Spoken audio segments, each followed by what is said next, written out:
1, 2, 3, 4, 5, 6, 7, 8, 9, 10. Royal Blue Podcast Soundcheck. Wednesday show live. 1, 2, 3, 4, 5, 6, 7, 8, 9, 10. Royal Blue Podcast Soundcheck. 1, 2, 3, 4, 5.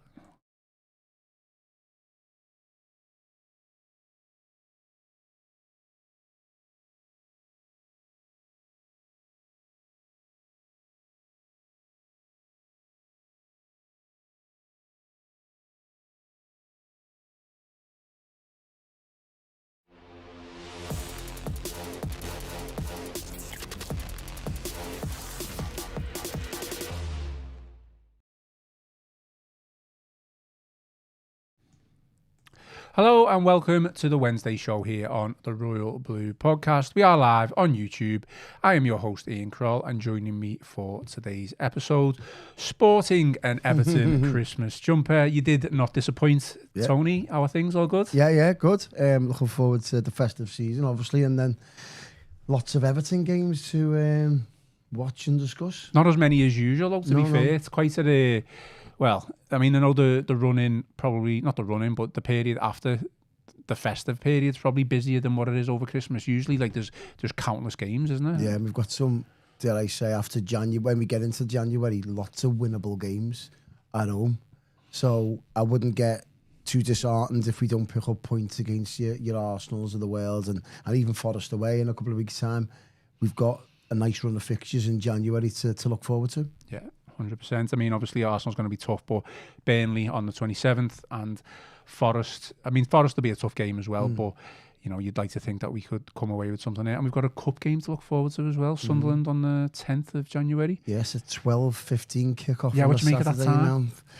Now. Not ideal, is it? I'm not too fussed because although it's not ideal, it's probably okay for us because we could do a post-match podcast afterwards, and then we've got plenty of time to go out for a drink afterwards. Exactly, yeah, it's not bad for that. But I think in terms of atmosphere, it's probably the worst kick-off time you could possibly pick for atmosphere. 12:15 or 12:30 on a Saturday. Not ideal, but listen, Sunderland will obviously bring their big allocation. They'll have a large chunk in terms of ticket allocation for the game now, because obviously they get a percentage because of the FA Cup. It should be the biggest away allocation so far, shouldn't it? Yeah, That's definitely. So we should generate a decent atmosphere anyway. And I fully expect to see lots of Evertonians that haven't had the privilege to have gone to Hill Dickinson before, to get the chance to go and see the Blues for the first time inside that stadium. And I like the pricing of it as well, in terms of, like, I think I read somewhere that the kids is a $5 or a $10, adults 15, 20, so concessions. So yeah, I think it's a good idea to obviously get them next Evertonians that aren't lucky enough to be in ballots or got season tickets, that are next on the waiting list, that they can obviously watch the Blues in the FA Cup. Absolutely. Well, my £20 came out yesterday, so I've got my ticket. You've got there, yeah. Oh, good. Today's agenda then. I've been not struggling to figure out what we can speak about, just because we're in a little bit, we're in the dark a little bit, obviously, over injury situations and fitness, and we don't expect anything from the club until David Moyes' press conference. Even if Kiernan Dewsbury-Hall's situation was bad, you'd expect maybe the club to come out and say something. I don't know, but we can only speculate as of this moment in time. So what we'll do is we'll look ahead to Arsenal. We'll have the usual team selections, predictions, and we'll give Tony the final word on Chelsea. Obviously, it was a defeat, so we don't want to dwell on it too much. But I do want to debate whether this is David Moyes' biggest test since coming back to Everton, just pretty much because the squad is threadbare at this moment in time, and obviously that's down to injury, fitness, and the fact that Iliman and Ndiaye and Idrissa Gueye are off to AFCON. So it's a big period, so isn't it? Now, I guess we were just speaking out to them, we can be thankful that the Christmas period, it's kind to all the teams, you know, it's not overrun with fixtures. Hopefully we can get through this next 2 weeks with as many points as possible, and hopefully we can come out a little bit unscathed with regards to injuries, and you know, players are still fit and stuff like that. I know obviously the title of the episode is this Moyes' biggest test going into these chunk of games. I don't even think it's in comparison. I don't think it is at all. No. I think Moyes' biggest test was when he took the job on in the first place. I think it's so easy to forget when he came in January, the predicament we were in. The confidence was on the floor with the squad of players. Everton were 1 point or one position above the relegation zone. team morale, you can quite clearly see, was down. The fans were unhappy. There was no communication. There was nothing. We had basically no functioning boards at the time. It was an absolute mess, if I can remember rightly. I think the boards was already in place, wasn't it, the freaking? But they obviously do it. Obviously, well, they were in place. They were in place, but obviously they didn't know that Ndiaye was obviously be ready to walk out on the club, stroke sacked, and then next minute, obviously the club was a bit of a mess. So that's where we were. So as fans, as the team itself, the coaching, the backroom staff, everything, it was all up in the air. And Everton were left in a perilous position in the Premier League with just 1 point above the relegation zone. And then Moyes come in. And since he's come in, that the wins he got was the back end of last season. And where we are now, it's just night and day. So I fully understand this Moyes' biggest test. Moyes' biggest test was accumulating the amount of points that we did when Moyes came in, beating Tottenham 3-2, getting the obviously wins against Newcastle and Fulham away from home. They were big wins in terms of keeping us afloat in the Premier League. And to do that, we didn't have Jack Grealish, we didn't have Kiernan Dewsbury-Hall. We had basically Abdoulaye Doucouré, we had Dominic Calvert-Lewin, we had Jasper Lindstrom, we had Jack Harrison. It was a mess, the team. And for Moyes to have came in and accumulated the amount of points and got the performances, and I kind of said, we got our Everton back. And I always remember when we played Tottenham, when we went in 3-0 in front, and Iliman Ndiaye's goal, and I was sat at Goodison, and you seen lots of Everton fans like literally jumping off the seat in joy because they hadn't seen that Everton before, because we've been so used to different managers in the past who've never got Everton. Sean Dyche, obviously with his style of football, even Carlo Ancelotti, for obviously how good of a manager he is, he was never an Everton manager. We had lots of Roberto Martinez, who obviously wanted to play a little bit of tiki-taka football. We'd never got a Moyes type of manager since he's left. And in that Tottenham game, we got our club back, if that kind of makes sense. The passion from the supporters related to the pitch. The players got on board with it. And the goal Ndiaye scored was fantastic. And it was proper School of Science football. And that was the big test for Everton, and in Moyes in particular, to have accumulated the amount of points and performances from that squad was miraculous in terms of the points we got at the end. So that was his biggest test. But here we are right now, fast forwards, best part of 11 months. We're in the top half of the table. We're playing, I think, good football compared to what we've had to endure in the past 5 or 10 years. And isn't it a nice option to have? Yeah, we've got a couple of injuries, but we're playing against could be champions-elect, the best team in Europe, arguably, at the moment. But we're not fearing them. We're going to, when you're going to Hill Dickinson on Saturday, you'll know, it doesn't matter who that team is. We'll talk about injuries and whatnot and suspensions and obviously the 2 lads in AFCON.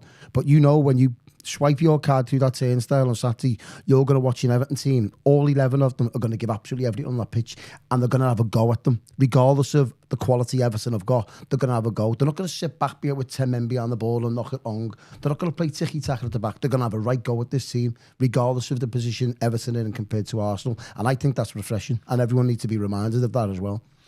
Well, I mean, just on that, I mean, I don't disagree with you in terms of Moyes' biggest test was when he first came. You only have to look back at the Aston Villa game, which we got beat, by the way. I remember feeling quite low after that Aston Villa game, because even though we did play well, I think Calvert-Lewin missed a gilt-edged chance, and it's a chance that he should have scored, and even a point would have been a really good result against Villa. And then you go and get beat, and you think, oh, well, the new manager bounces probably out the window there. But, Moyes obviously didn't panic. I remember him afterwards looking at him thinking, he probably thinks, what have I walked into here? Like, this task is probably huge. But he did quickly turn it round, didn't he, with the Spurs? I mean, the Villa game was the Wednesday, and then I think the Spurs game was like the Sunday or something. We went to Brighton away and got a 1-0 win. So the results came, didn't he? And, that was huge. And he built the foundation effectively for what is happening now. And I know it's still very early days this season. There's still a long way to go. I think we've got to get through this period with the threadbare squad that we've got. And, up next is Arsenal. And like you say, we hold no fear. We held no fear against Chelsea, even though we got beat. Disappointing to get beat there, but we hold no fear against Arsenal. it's a kick-off time, you dare say probably suits us because of the atmosphere and under the lights. So hopefully we can make it uncomfortable for Arsenal. Let's just go back to Chelsea. Final word. So on that, I mean, I really wanted to be annoyed that we conceded the way we did, the way that Dewsbury-Hall went off. I even wanted to be annoyed that Moyes played Dewsbury-Hall as the number 10. But in the grand scheme of things, getting beat 2-0 against Chelsea, it's not the end of the world. Or Chelsea have still got a lot of fantastic players. I know they were on a bit of a bad run themselves, but we kind of just dust it off now, forget about that one and just kind of move on. Yeah, listen, I thought Everton played well against Chelsea. That's what I mean. No, and that's more frustration. It probably angers you more, the fact that last year we went there and got beat 5-0 under Sean Dyche, I seem to remember rightly. And listen, we went there and had a good go at them. Went toe-to-toe with Chelsea. And I mentioned it last week, didn't I, in terms of the away fans know that when you go into these big grounds, we're having a go at them now. We're not just sitting there going, I'll take a draw here. We're having a good go. We created lots of chances against Chelsea. And Ndiaye to the post, Barry should have scored. Obviously had numerous chances to obviously kill the game. But in terms of them, when you're playing them games, it's fine margins. Cole Palmer gets half a chance and it's in the back of the net. Everton haven't got that killing instinct when you're on top in a game, because Everton were on top against Chelsea for large parts of that first half, and you're going, hang on, it's only a matter of time before we score. Obviously it was evident that the full-backs are killing us at the moment in terms of overlapping. They're not crossing the halfway line, and if they do, the quality in the final third it's poor. Being targeted as well, though, from a defensive point of view. Of course, you can actually see. So if you're Mikel Arteta and you're watching that Everton-Chelsea game, you're going to go, get up Mikalenko. Get them. And you hate to say that in terms of picking on players, but it's a weak point because you've seen what Chelsea done. They just capitalised on that side all the time. It was coming down that channel. And Mikalenko was obviously struggling. Cole Palmer tucks in. It's just a guy should have obviously clocked his run straight away, but he switches off. So, yeah, I'm sure Arteta will be saying to his backroom staff, let's get Saka in there. Let's get Trossard in there. Martinelli. They'll be running at him left, right and centre. So it'll be up to Moyes and his backroom staff to be saying, working on Mikalenko this week on them 1v1 situations. You have him running at him, so he's hopefully be prepared for that. But yeah, it's a big test against Arsenal. But going back to the Chelsea, I thought Everton played well for decent spells of that game. And on another day, they could have easily taken 3 points because they just haven't got that ruthless streak in front of goal. And I know we've been saying it all season in terms of from a striker situation, but I was speaking to a couple of Reds over the weekend. They said there was nothing in that game between them and Brighton at the weekend. He said Brighton had a couple of chances, but Liverpool had Ekitike and it's ruthless bang bang goal. And that's the difference in them key games when there's nothing in it. You need to have that ruthless streak in front of goal. Now, there weren't much between Everton and Chelsea on Saturday, but Cole Palmer scores and that's it. You just need to have that player who's just so cold in front of goal, bang, and they'll win your games in them moments where... And I look at the Premier League at the moment, in terms of you've got Villa playing well, you've got City and Arsenal, they're the three, and obviously you've got the bottom three at the moment. But I'd say anything from 4th down to 16th, everyone's beating each other, and everyone's beating anyone because the points tally tells you it's obviously it's very close in that. And what's winning you them games of football is that having that killer instinct, or that when you're on top in that moment, finishing the game off, and that's what we've done in parts this season. Wolves springs to mind, Brighton on the opening day springs to mind, and you've just got that killer instinct.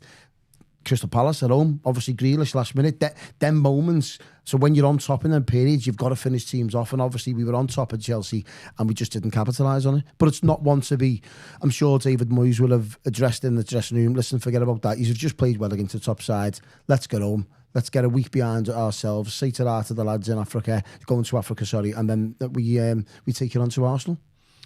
Well, let's kind of move it on to Arsenal then. We know Everton's squad is kind of down to the bare bones. We are speculating over the likes of Kiernan, Dewsbury-Hall and Jack Grealish and maybe one or two others with, fitness issues. I mean, I've asked you, is this Moyes' biggest test since his return? And you've kind of said no. What I'll say is, if the likes of Grealish... sorry if you can just hear, we've got some drilling in the background, which has happened in the past, and you probably will be picked up on the audio, but there's nothing we can do. We've got the work he's in. Yeah. Must have heard you. That's it. Right, I've lost my train of thought. Right. Moyes' biggest test. Moyes' biggest test, but sometimes I think that when Moyes has situations like this where he's only got a limited amount of players to work with, it's Everton kind of backs to the wall. This is sometimes where Moyes comes into his own in terms of like man management. He doesn't have to make too many decisions, and that's not a criticism of Moyes, but sometimes like keeping it as simple as possible sometimes works for Moyes. And I know this is going to be extremely difficult because we're playing top of the table in Arsenal, so it's not like we're playing like a fourth or a fifth who might struggle against us. Arsenal are obviously on the game, but let's face it, they did struggle against Wolves, so we could take advantage. But sometimes I think Moyes, this is where he comes into his own. Yeah, you're right. In terms of adversity, Moyes thrives on it, doesn't he? And he likes a small squad. That's what I mean. He's got a really small squad to probably pick from. On Saturday, you're probably going to see lots of players, the likes of Dwight McNeil, etc., maybe start for Everton on the weekends. And told you. I mean, I've been saying it all season. You were right. And I think if you look back on last season, we were trying to build a team around Dwight McNeil. So it shows how far we've come. We've got the nice options. So the player we were like, actually, he was the main figurehead last year for Everton, is now coming in and stepping in. Yeah, well, and it's a nice thing to have, isn't it? Certainly in the first couple of games of the season, when obviously Dyche was the manager, I know he didn't pick up the results, but he was scoring and getting the assists, wasn't he? Yeah, and he was an integral part of Everton, obviously trying to get as many points as possible. So it's nice that, and it puts it into context, doesn't it? How far this team have come. The fact that we're now obviously bringing in a player who's hardly kicked the ball for us, who played an integral part last season, keeping us in the division. And it's nice to have them options now in terms of how good he was last season to go, do you know what? Let's see how good you are now. You've got a place. And if you're playing well, I'm sure Moyes will probably second this as well. If Dwight McNeil comes in or the Tyler Dibling come in and they play well, they keep the shirt. They will keep that shit regardless of how Ndiaye comes back or Grealish or Dewsbury-Hall. They'll keep the shit. Moyes has always been a big stickler for that. If you're playing well, you're keeping your shirt regardless. Yeah. You only have to look at the Jared Brantwaite situation. I'm adamant. If Brantwaite comes back into comes back in obviously from injury, Michael Keane will keep his place. Michael Keane will keep his place. He may put Brantwaite as a left back. Don't be surprised if you see that. So I'm certain that's what Moyes, he's always done that, even when he was at West Ham, obviously, and his first time at Everton. That's what he was always. He loves a small squad. If you play well, you're keeping your shirt. Yeah, the players usually are always in there on merit. Well, I guess the same can't be said for bringing Idrissa Gueye back in against Chelsea. He shouldn't have been really in there on merit, should he? But he brought him back in, and me and Joe had a debate on this on Monday. I can understand why he did that. It's easy for me to say in hindsight because we got beat that he shouldn't have done it. Joe was adamant, and he did say that he wouldn't have brought Idrissa Gueye back in. But I'm with you. I thought he should have brought him in because mainly I'm sure the conversation behind the scenes as Moyes has gone to Idrissa said, you let us down against Manchester United, you let the team down and you let the fans down. So we got away with it because of the sheer quality that we possessed at Old Trafford on that day. I said, your teammates got you out of it. He said, and you've been missing now for 3 games. You owe us big time. This is your 90 minutes to show the lads that obviously what you've done was wrong and make up for it right now. And he didn't, obviously. He was arguably at fault for 1 or 2 other goals. So obviously that didn't work. Hindsight's a great thing in football, isn't it? But I'm backing Moyes on this one. I'm sure lots of Evertonians would have expected just a guy to come back into the team, but it never worked. Just taking it back to McNeil there, because you spoke quite glowingly of him, really, to be honest. I mean, I know we talked about maybe he could be leaving in January, whether that's loan. I mean, at this moment in time, unless we can get someone else in to replace him or even another 2 in, I wouldn't be letting him go because I just think the squad is so threadbare. What I will say for McNeil this season, focusing on that, he's been a bit part player, whereas last season, obviously, he was kind of like the main man. He stepped in against Wolves, didn't he, in the Cup, and I don't necessarily blame him for his bad performance. I think everyone was poor. I blame the manager for that, and I think a lot of people were the same. When McNeil has played so far this season, his instructions probably from the manager have been to come on and see a game out, be a bit more defensive. Now, if he is to play, it's kind of turning it on its head, isn't it? We need a Dwight McNeil from 12, 18 months ago who's kind of the player who's making things happen, who's shooting on sight, getting in front of goal and trying to make things happen. That's kind of what we're going to need if he plays. It's weird, isn't it? Because we're going from Ndiaye and Grealish, who are so very good at what they do, and then we've got a totally different winger in terms of Dwight McNeil, because he's very, very one-sided, isn't he? In terms of obviously his passing, his shooting, and everything else. He's so one-sided. So it's going to be interesting to see where he plays him. Could he play in a 10? Could he play on the wing? Does he really beat a man? Arguably not. He works his backside off. Don't get me wrong, and that's probably why David Moyes has put him in the previous games ahead of Tyler Dibling, because of his work rate. So that's one thing he does bring to the table. I think in terms of if he starts, it's going to be interesting to see how he plays. And what I read by that is that Everton have totally changed the way they play football in the last 12 months. Totally, from where they were knocking it long to Calvert-Lewin or Beto to run the channels and to Corey trying to pick up second balls.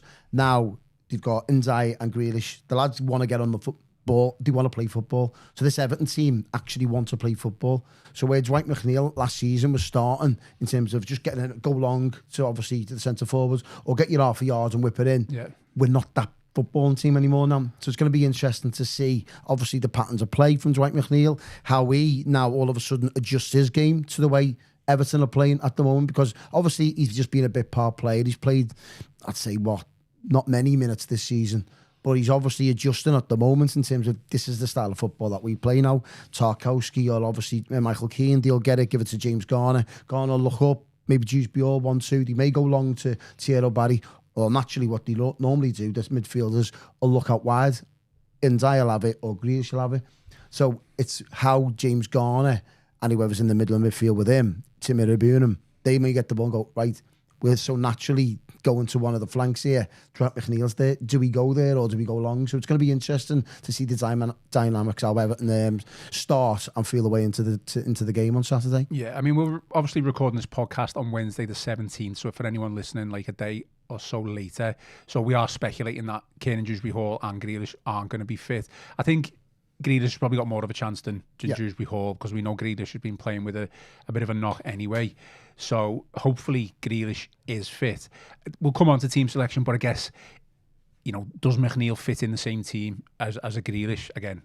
We'll come on to that. What I want to do speak about, so is we'll bring McNeil, we'll continue to talk about McNeil, but Alcaraz and Dibling as well, because if we're going on the fact that, say, Dewsbury-Hall and Grealish are out, you're bringing three players probably into the team who've had very limited minutes. Probably Alcaraz has had the most. Focusing on Dibling, we've had weeks, if not months, of Moyes saying Tyler Dibling is not ready.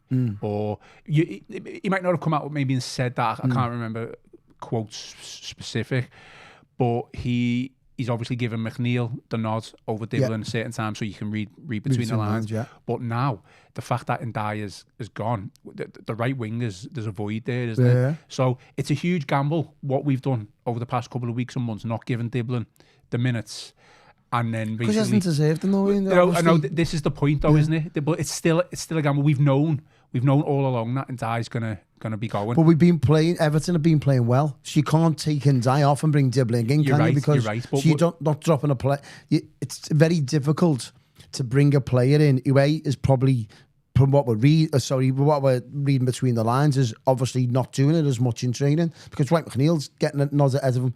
So Dibling isn't working as hard or being effective. So that tells you're reading between the lines there. So Moyes has to start Grealish and Ndiaye. Why? Because they're performing and they're our best players. So there's very room for manoeuvre in terms of if Dewsbury-Hall picked up a suspension, Alcaraz come in and didn't set the world alight. I was kind of disappointed in Alcaraz in terms of the Bournemouth game and especially the Chelsea game for Everton played. I thought Alcaraz was just on the periphery and he nearly gave a goal away, didn't he, with his sloppy back pass. I'm open these players, as you touched on there, Dwight McNeil, Tyler Dibling and Alcaraz will see this window of opportunity now with Dewsbury-Hall and Grealish maybe, Ndiaye in AFCON. Right, I've got my chance here. I've got the Arsenal game. What better opportunity do you want than to play 8 o'clock kickoff this last Saturday before Christmas? Everyone all over the world is going to be watching it. We're playing the champions, the best team. It's on Sky, 8 o'clock under the lights. He would not want to be performing in that game. So the likes of Tyler Dibling and obviously Dwight McNeil and Charlie Alcaraz, you'd be hoping to see them chomping at the bit to go, right, I can't wait to get on this pitch. I'm going to show the Evertonians, and I'm going to show myself as well, within myself, that I'm good enough to play for Everton. I'm good enough to play in the Premier League, and I'm not sitting here on the bench when Ndiaye or Grealish come back. I want to stake my claim here. Everything you said is right. You don't change your winning team. You don't change your best players. I'm not for 1 minute suggesting that Dibling should have come in for an Ndiaye on the right in any of the games. I think obviously Ndiaye's been a little bit off it, if I'm being honest, maybe the past couple of weeks. But even in games where he's been off it, he's at an outlet, isn't he? Well, he created the assist for Barry's goal. You know, at the post as well in Chelsea. I don't know if there's another player on the pitch who would have been able to do what Ndiaye did for Everton, for Forest. So either way though, it's a gamble, isn't it? What we're doing, because we've known Ndiaye's gonna go. He's been our best player. He scored more goals than anyone. And he's obviously creating goals as well, something that he didn't do last season as well. So I think we all were thinking at the start of the season when Grealish came in, well, you know, Ndiaye's accommodating Grealish for coming in on the right and Grealish on the left. But in a way, you know, for Moyes, it's been a bit of a masterstroke, and I'm all for that. Now it's kind of like, I think my point is Moyes has kind of suggested, well, Dibling's not ready, but now, okay, he is ready. We're going to have to kind of throw him in at some point. I can't see him doing that against Arsenal. I'll be very surprised. Does he look ready to you? I don't know, because I haven't seen much of him. When you've seen him, does he look ready? I haven't seen any of him. Did he come on against Newcastle? Come on against Chelsea. And he started, if I remember rightly, there was one game this season. Palace. At home, Was it the Palace game? Yeah, and didn't set the will. And I'm not having a go of his quality. He's a young lad, and I get it, do you know what I mean? He's come from a different background in terms of being at Southampton, come up from their academy, and all of a sudden he's signing for Everton, and he's playing in front of 50-odd thousand every week. It must be new to him. I get it. But I haven't seen that work ethic from him. That's the thing that's kind of disappointed me. He only has to look at Dewsbury-Hall, workaholic, Jack Grealish working his backside off, Iliman and Ndiaye working his backside off. They're not just good with the ball, they're brilliant without it as well. They're working the socks off for the team. And that's why Dwight McNeil is getting the nod ahead of Tyler Dibling, because he's working his socks off. Now, what you may lack for in quality with McNeil, I'm sure if you look at it on the two and face value, Tyler Dibling's probably a better player than Dwight McNeil. But it's who's willing to graft. I don't want to go sound all Sean Dice here, but it's who's willing to put the hard yards in, so to speak. That's what it takes to actually get on the pitch first and foremost. Are you willing to run for this team? Are you willing to obviously track back, help your fullback out? Is that the be all and end all of why he hasn't been in the team, do you think? Of course. But even in the minutes that he's had, he hasn't really done much as well. Is he working his backside off when he's been brought on? That's the thing. With Dwight McNeil, for all he lacks sometimes, and he's obviously very one-sided, he works for the team. He will graft back. He'll check inside.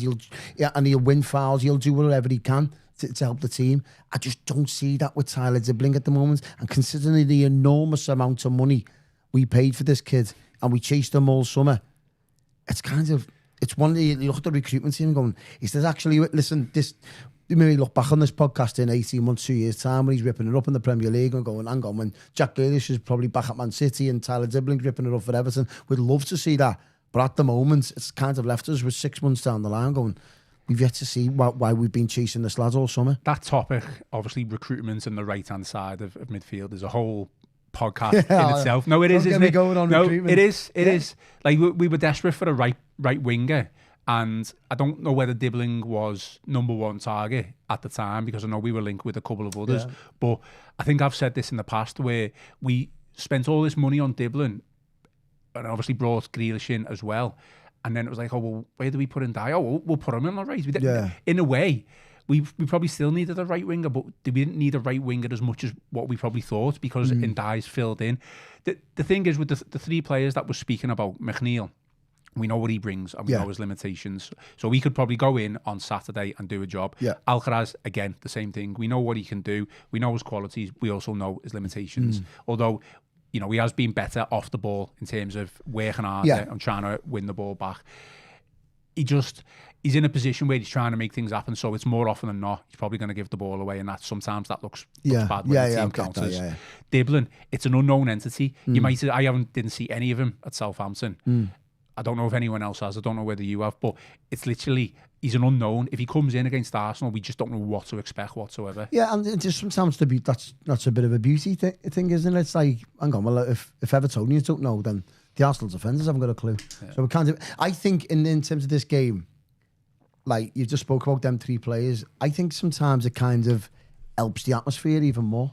So obviously you get it when the team will be read out at 6:45, and obviously everyone will get the team and they go, oh, he's playing, and obviously it may be Dewsbury all out and whatnot. And you go, I'm not having that. And obviously there's conversations will go on in the pubs around the stadium and obviously going into the stadium. I think once you get in there, it kind of goes, well, hang on, the chips are down here. Evertonians love it in times of adversity, especially at Goodison Park, where we've seen it so many times. And even this season at Hill Dickinson, that game was going nowhere against Crystal Palace. We were getting beat. I think Everton did lay a glove on Palace. Palace were arguably the best team I've seen at Hill Dickinson this season. We didn't lay a glove on them until their fullback throws the ball at James Garner. Moyes gets off the bench. Moyes gets a booking. And all of a sudden, the ground's rocking. Yeah, and that Evertonians love it like that. And I think that all it'll take, it doesn't matter if Dibling or Alcaraz or McNeil, whoever's starting, the crowds will be right on top of Arsenal from minute 1. You kind of want a decision to go against us early doors to get the crowd going. To obviously, and I think Evertonians they love it when it's like that, when the world's against us. We probably know more than anyone in terms of what we have to go through with the points deduction and whatnot. When the world's against us in terms of adversity, Evertonians thrive on it.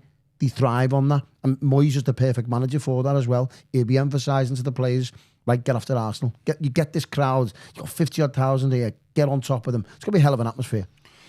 I guess one of the downsides is that James Garner will more than likely play on Saturday, but he is 1 yellow card away from a suspension as well. So, nailed on that he gets a yellow card then on Saturday, isn't it? I don't know who the referee is yet, but no, I don't think it hasn't been. I think it gets announced today. I think. I'm sure we'll see a tweet from you. Of course, I'll do my own work on these refs. Someone controversial. No, I mean it's not going to be an easy game, is it? But Arsenal obviously still top, 2 points only now ahead of City. It's I mean, what was it, like 4 or 5 weeks ago? Everyone thought Arsenal were going to run away with it because with the 10, 12 points clear, City have caught the gap.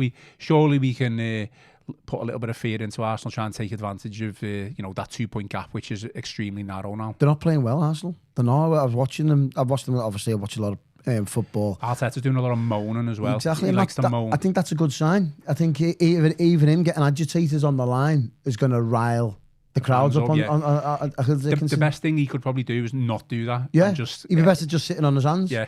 And Arsenal, if you were them, you go, right, target Everton's left-hand side and just keep passing the ball, tire this Everton team out. So I think that you'd probably second guess that would be Arteta's message. What they don't want to do is rile this crowd up. They don't want to leave a foot in on an Everton player. You don't want to get Arteta doesn't want to get agitators on the line. You don't want to be doing anything stupid like the Crystal Palace midfielders did that day. The game was dead and buried, doing nothing until it actually happened. So if you were Arteta, you're saying, do not get this crowd up. Just keep hold of the ball. Time waste if you have to, because I'll guarantee Arsenal are the king of time wasters in terms of what they do from set pieces. They'll take a lot of time in terms of taking the corners, taking the throw-ins to kill the momentum of the crowds Everton have got. So obviously it's 8 o'clock. There'll be a lot of Evertonians that had 1 or 2 pints before the game. They're going to get into they're going to get into the stadium. It's going to be rocking. So I'm sure Arteta will be saying to his players, just keep hold of the ball, take your time at set pieces, do not get this crowd agitated. So it's going to be interesting to see if the players take that on board. Just trying to look through some of the comments here, so I will read some of them out. Arsenal obviously requested this game to be changed, didn't he? I don't know whether they requested the 8 o'clock Saturday night kickoff, because there's got a midweek game next week. Yeah, it's Palace, isn't it? Yeah. So they have had a little moan at that, and whatever. But does it suit us better that it's the 8 o'clock? Yeah. If this was a Saturday morning kickoff, 12:15. Exactly. Yeah. Then there'd be a lot of groggy faces going inside Hill Dickinson, wouldn't he? But I think Saturday night, Liverpool are playing Tottenham at 5:30. So I'm sure every boozer in town and along Regent Road is going to have that on. And if the results go the way we'd like it to, then that stadium is going to be absolutely rocking come 8 o'clock, isn't it? So yeah, I'm sure everyone will have a little bit of a second wind going into the stadium. And it's great, isn't it? Because obviously when you're watching the games going, they'll have 3 o'clock kickoffs. And then Liverpool, Tottenham's R5. Town's going to be bouncing anyway, because obviously it's the last Saturday before Christmas, so it's going to be quite busy in Liverpool city centre and leading up to that game. It's going to be interesting. You're going to love this. John Jones Toffeeman says, the lad in the blue jumper is always right, in my opinion. I love him. I haven't got a blue What do jumper I own? John always has got some positive comments. Good Do lad. you know what's mad? It's just popped into me at this. That the other day, a Liverpool fan, I can't even remember who it was now, otherwise I'd name and shame them, asked me, do you want to win on Saturday? Do you want to win? Do I want to win? Because Arsenal obviously top of the league and Liverpool might be in with a chance of... Liverpool are closer to us than they are to Arsenal. I was gobsmacked by the comment. I thought, well, for one, yeah, obviously I want to win. And it's far too early to even be contemplating anything like that. And three, I think Liverpool, this might come back to it on me, but 10 points away from top spot. There's a long way to go. Liverpool are closer to Everton than they are to Arsenal, so I don't get that theory at all. They're probably closer to the bottom three than they are to Arsenal. I know. Right, I'll read out some comments. So Strength and Honour says Arsenal are having a wobble. I mean, they are and they're not, are they? I mean, it's a good wobble to have, isn't it? What was the poor result that they had the Aston other day? Villa. Aston Villa. Aston Villa, yeah. Last minute. Again. That was it, yeah. Again. But Villa are flying though, aren't they? Villa are flying, but that crowd at Villa Park, that crowd is rocking. Yeah. Obviously, they sensed and they smell blood, and you can get after Arsenal. They couldn't cope with Villa Park rocking like that when the players are all leaving the foot in. And there's nothing better when you're watching games of football when the intensity from the crowd translates to the players on the pitch. I watched Sunderland versus Newcastle the other day. Sunderland were giving it absolutely everything, smashing the defenders and midfielders, getting the crowd up. And it's very difficult to play against that. Arsenal found it at Villa Park. It's tough when the crowds are on top of you to play against that. Doesn't matter how good you are. We've seen Goodison Park in the past 2 or 3 seasons, especially in Merseyside derbies, where the crowd's rocking. Liverpool were arguably the best team in that period at the last 2 Goodison derbies, and they couldn't cope with the sheer passion from the terraces. You've seen Arsenal at the weekend at Villa Park. They couldn't cope with the passion from the supporters. Newcastle, for how good they are in terms of going to Sunderland, the arch rivals, couldn't cope with that intensity and passion from the turnstiles. And again, if Everton can do that against Arsenal will be in for a hell of a game. Okay, just some of the comments then. So, Kevin Kraft says, Dibling is one for the future. Can Everton afford to be spending that amount of money on players who are one for the future? I mean, we've almost kind of done it with Etienne Barry, but he kind of cemented himself in the team now, where Dibling's obviously struggling a little bit. You know, I think when we're spending, 35+ million on a player, no matter where he plays, he's got to have some sort of an impact immediately. Yeah, it's worrying, isn't it? If you're buying players for that amount of money for the future, and I get it, you've got to get the happy medium. You can quite clearly see that Moyes' type of signings, where your Jack Grealish, your Kiernan Dewsbury-Halls this season, and you can kind of make sense of it in terms of what the recruitment team were after. And I get it, because the recruitment team lost a lot of players in the summer on free transfers. Your Abdoulaye Doucouré's, your Ashley Young's, your Dominic Calvert-Lewin's. A lot of players left Everton on free transfers, and we can't afford that to happen again. Yeah. We can't. It's not sustainable to run a football club when players are seeing the contract out and going. So I get why Everton have gone down the route of an Adam Asnou, a Thierry Barry, a Tyler Dibling. I get it, but it's a large sum of money. We haven't bought Thierry Barry for 5 or 6 million. He's cost a hell of a lot of money for Everton Football Club. Tyler Dibling has cost a lot of money. Like the Adam Asnou one, obviously, is a young lad. He's coming on a difficult time for him at the moment because he hasn't had a look in, and the games where we've seen him, he's looked out of sorts. And maybe that's one in terms of like 8 million quid. It's not too fussed on that in terms of you'll normally get your money back on that. Tyler Dibling, for the amount of money that we've paid for him, needs to produce over these next 18 months. Otherwise, we're going to start losing money. With the likes of Adam Asnou, 8 million, get your money back from somewhere. So that's my argument in terms of, I get it's getting that happy medium in terms of your purchases and your recruitment, but it's a hell of a lot of money to be buying on young players. I think this is kind of a blind opinion, because like I said, I didn't see much of Dibling, but you can only go off what people have said in the game, and he was very highly sought after, wasn't he? So I think it will come good at some point. We're just very impatient, and I don't even think it is impatience, to be honest. If you're spending that amount of money and the expectation is there, you want that player to come in and have some sort of an impact. Okay, iron out the kinks, like you said, working hard off the ball and tracking back and doing all that sort of thing, but I guess obviously even when he's he's been on the pitch. He hasn't really shown much when he's been on the ball either. I mean, a comment here from Gav EFC. I don't think it's our Royal Blue Gavin Buckland, but he says Dibling was a transfer we didn't need. I really don't understand why we spent so much time, effort on him during the summer when no one else was interested, and his goals and assist record is not good. I kind of understand that comment from Gavin. I think we could be having this conversation in 18 months' time when he's a key figure for us. We don't know, but we're going to have to see it soon. 6 months have passed since we bought him. So we need to start seeing now, is his chance.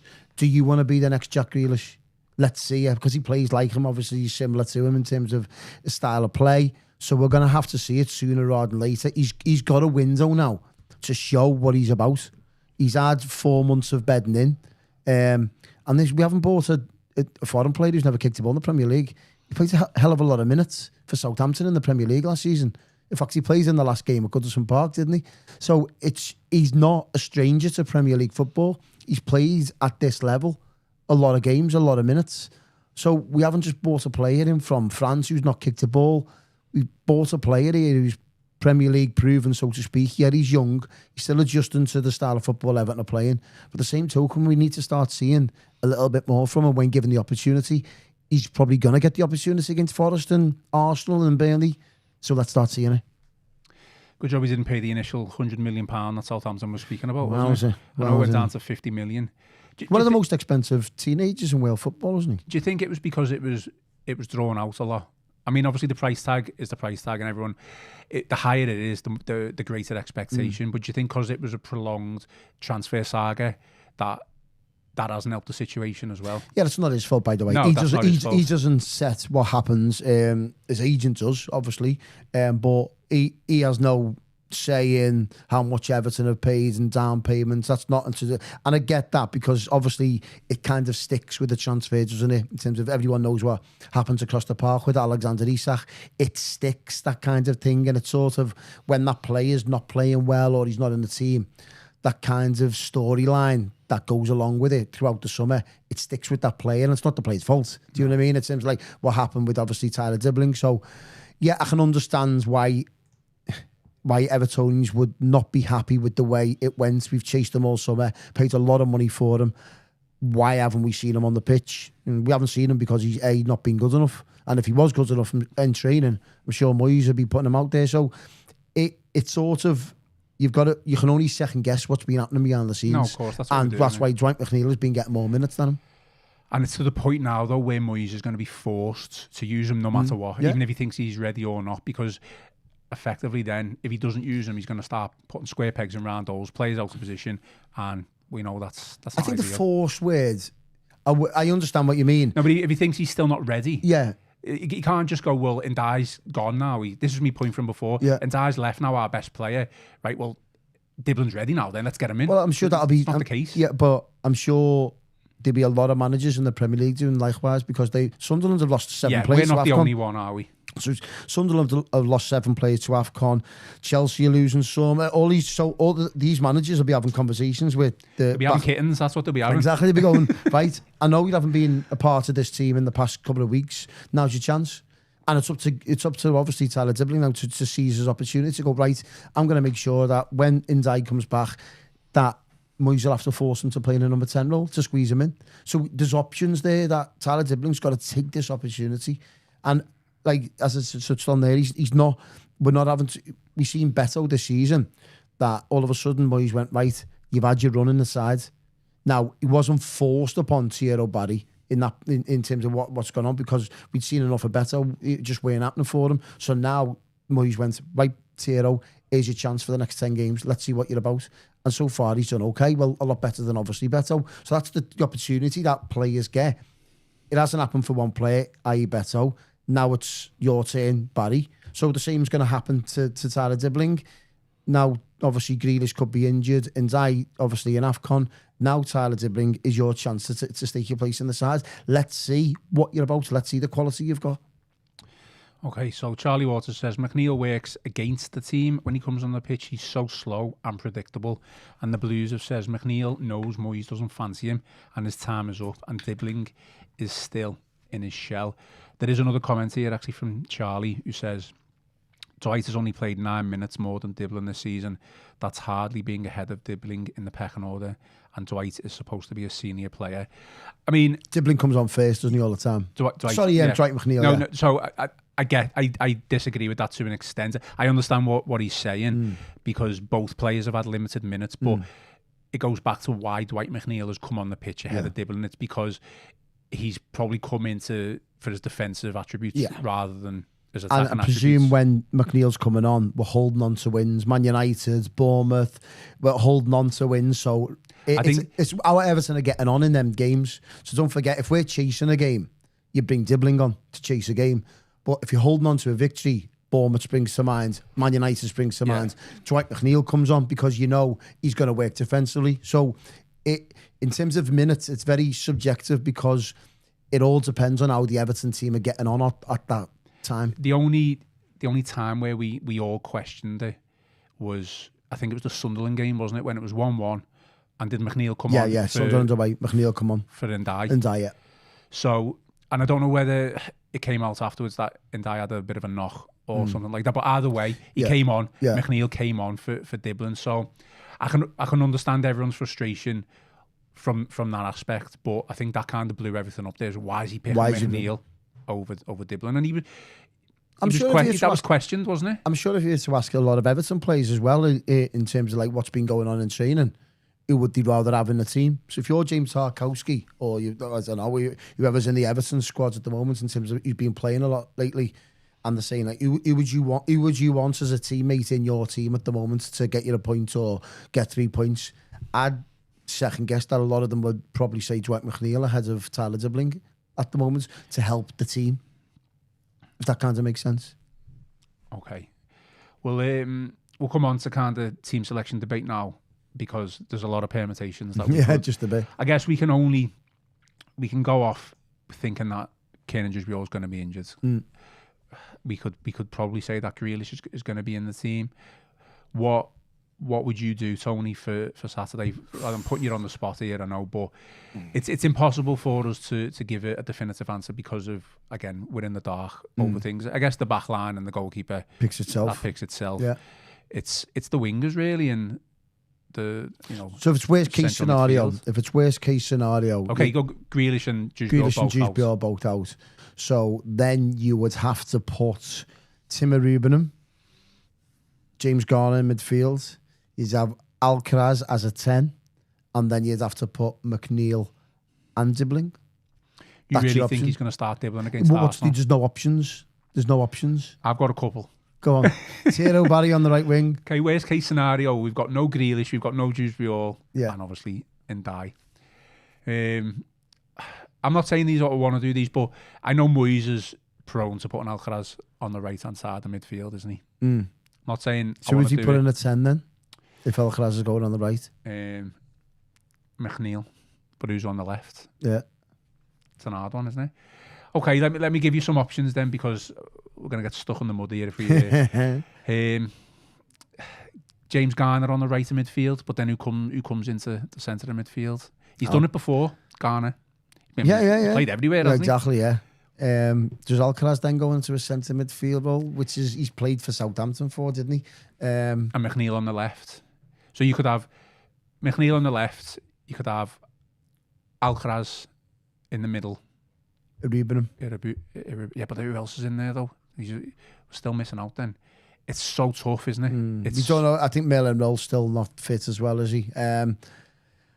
What you've got to look at as well, which a lot will probably not think about here, is that I know you shouldn't think about the opposition much, but Arsenal's such a threat from set pieces. So you'd probably wager that Moyes will want his biggest team possible.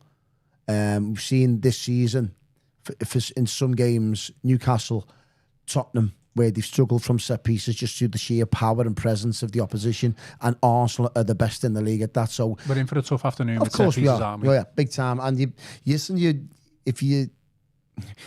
the game's going on, you've seen don't begin putting throws out. Would that being the case then? Do you get better on the pitch for his height at some point?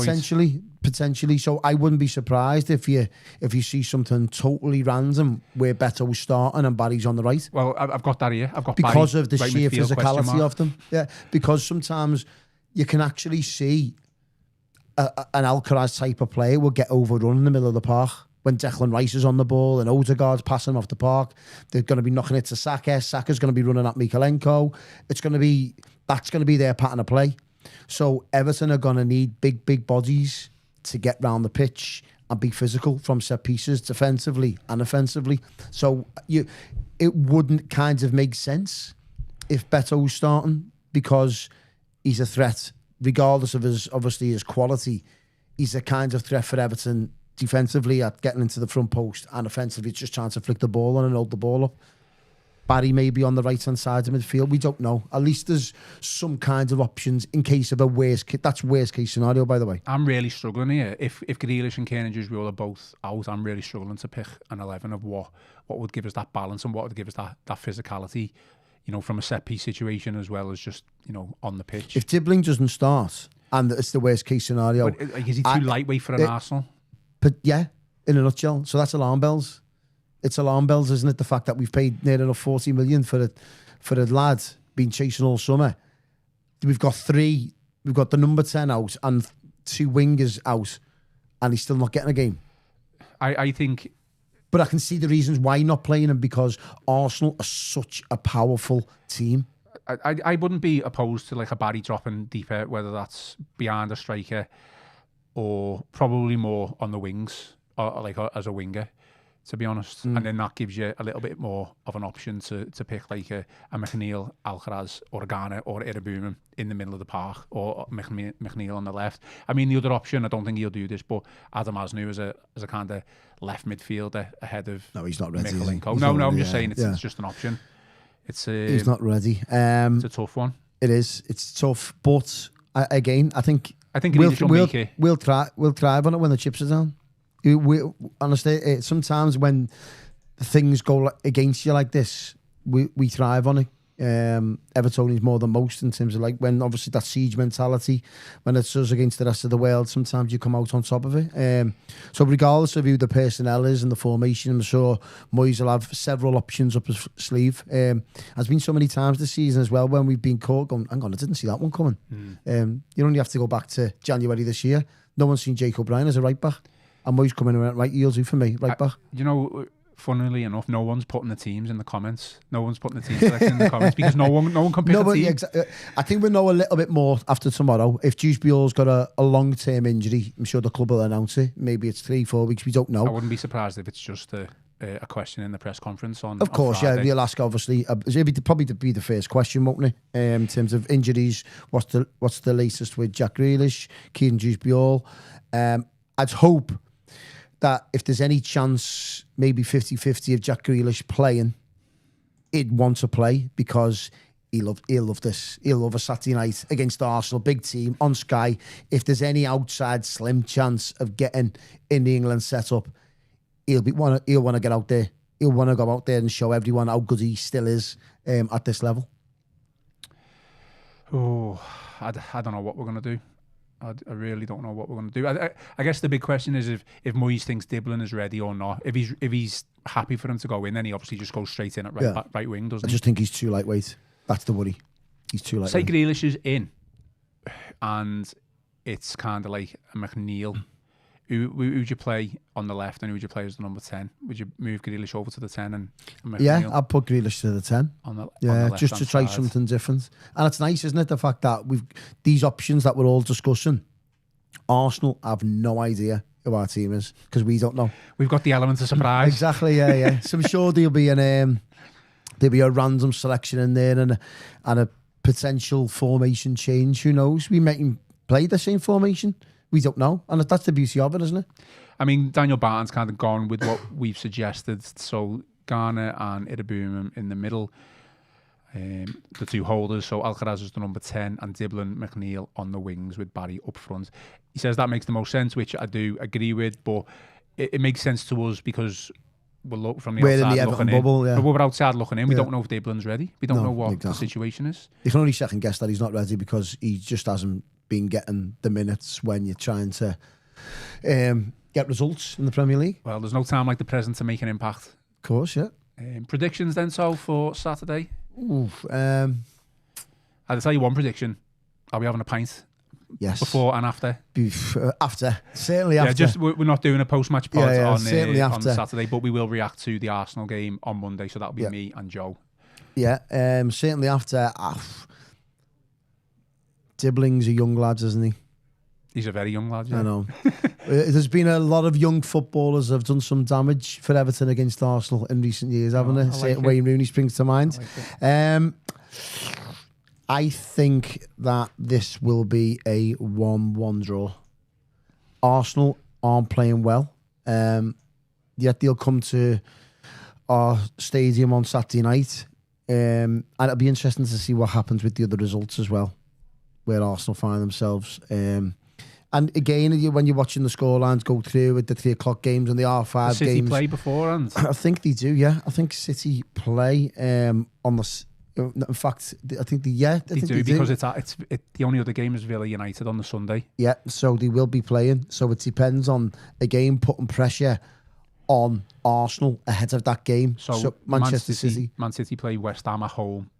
So you'd 3 o'clock. So you'd expect City to get 3 points. Well, Arsenal could effectively be second by the time they play us. So that is huge pressure. Oh, it's massive.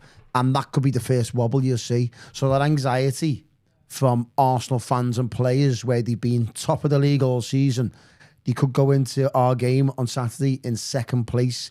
Already, that could set anxiety issues right throughout that team.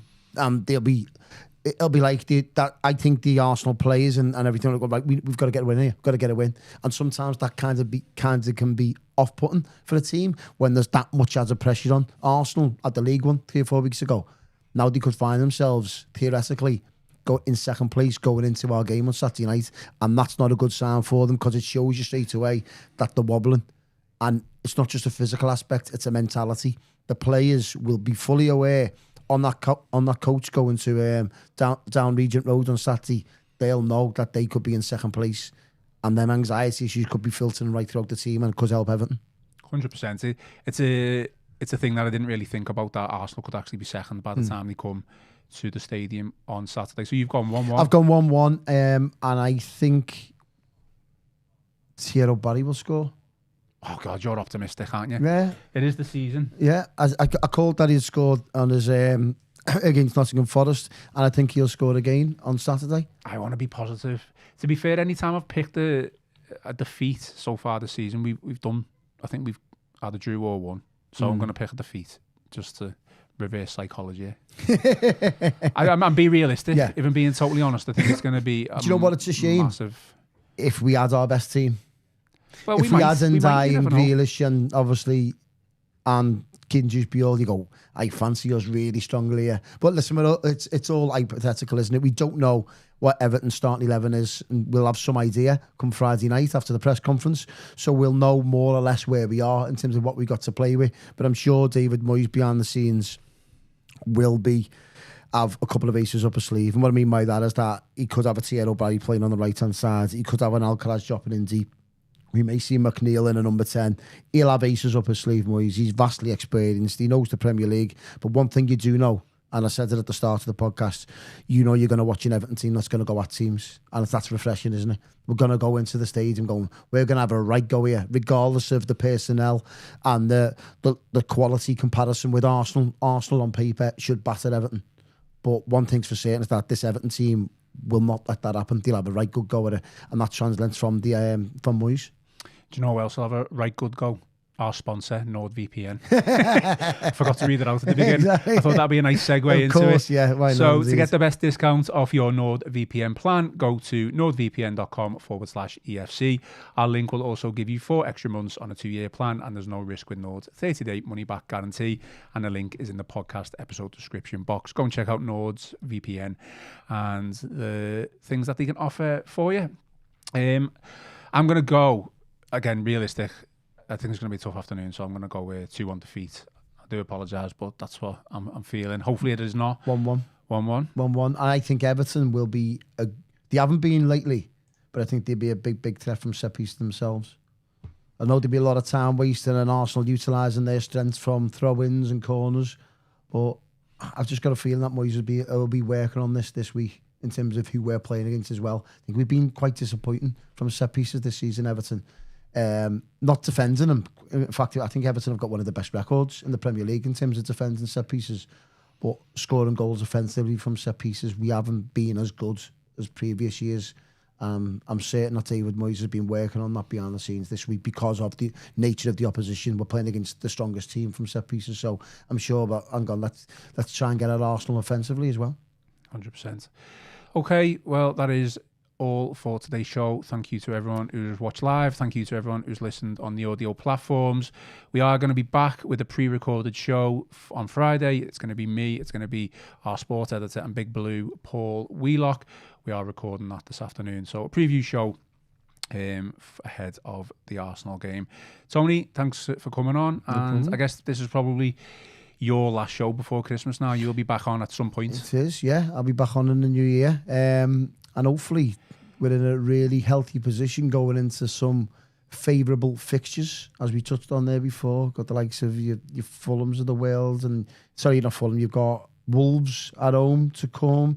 Brentford away, I think, as well. So we've got some fixtures there that are quite kind to us. So if we don't get too disheartened about if we get beat against Saturday, then we're still on the right track. We're still watching an Everton team go at teams. You're still playing decent football. Still a lot to be optimistic about. And listen, considering where we are and where we have been this time last year, heavens above, you only have to look at the Premier League in terms of A, the Everton position we were in this time last year, and B, the personnel that we were watching on the pitch. You're watching Jack Harrison, Jasper Lindstrom on the pitch and Abdullah Doucouré. Now we're watching a very good Everton team, creating lots of chances. We just need someone to put the ball in the back of the net, don't we? That's what we want for Christmas, isn't it? It is, definitely. I'm sure the recruitment team will get the parcel out on Christmas Day, and hopefully there's a decent centre forwards in there and a couple of decent overlapping fullbacks. Fingers crossed. Okay, that is all for today's Royal Blue podcast. Thank you to Tony. I've been Ian Croll, and this has been your Wednesday show on the Royal Blue podcast.